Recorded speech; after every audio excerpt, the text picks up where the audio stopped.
كواليس اللي محدش يعرفها جوه اوضه اللعيبه دي. يعني انت معاهم في التدريب، معاهم في كل حاجه يعني دايما يقول لك ان لعيبه النادي الاهلي اوضه اللبس مختلفه عن اي نادي.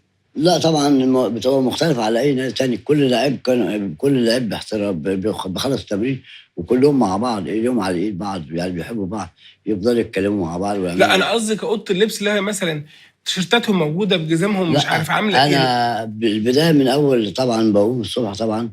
لو التمرين الصبح لو كان 10:30، انا بدايه من النادي ببقى الساعه 5:30 في النادي. ببدأ أحضّر تيشيرتات اللعيبة التمرين، أحضّر له الطقم كامل بالجزمة بكل حاجة. ييجي اللعيب من البيت بس اللي هو يغيّر التيشيرت ويغيّر الشورت بتاعه وكل حاجة موجودة، ايوه. يعني مش ناقصه حاجة. ييجي يلاقي حاجته كاملة. اه. هو ده شغلنا، ده الدور الجهاز المعاون اللي معايا، أنا مش لوحدي.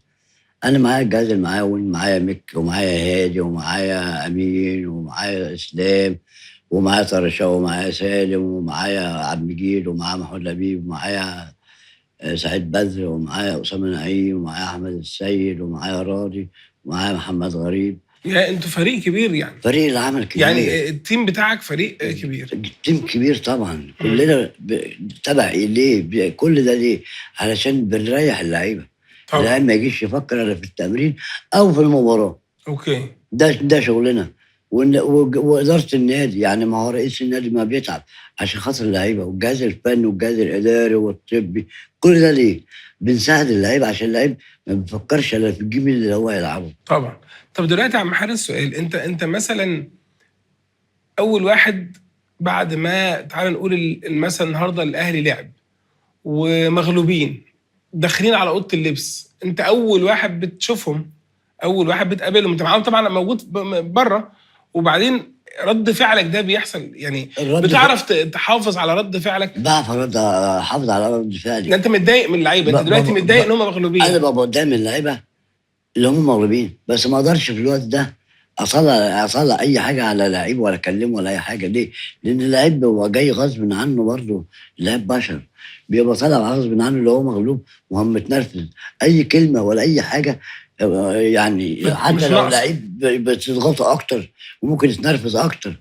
امم. لكن بعد المباراه عادي بيبقى هم يعني اللعيب حزين من جواه، اللعيب يعني فرحان اللي هو مغلوب.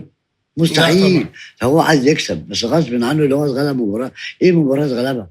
لكن النهارده اظن المفروض الكوره فيها غالب ومغلوب وتعادلات وكل حاجه. هتقابلك حاجات زي ديت. وبعد المباراه بتراجع نفسك، اتعادلت ليه؟ بتكسب المباراه اللي بعدها. ده امم. الفكر اللي بقى. قلت الاجتماعات تاني يوم، في اجتماعات مع بعض، اجتماعات هم اجتماعات سريه، بيتكلموا جوه في الغرفه مقفول على نفسهم. كل حاجه بتتغير. مش امم. عشان اتغلبت النهارده واتعادلت النهارده الدنيا قامت. لا،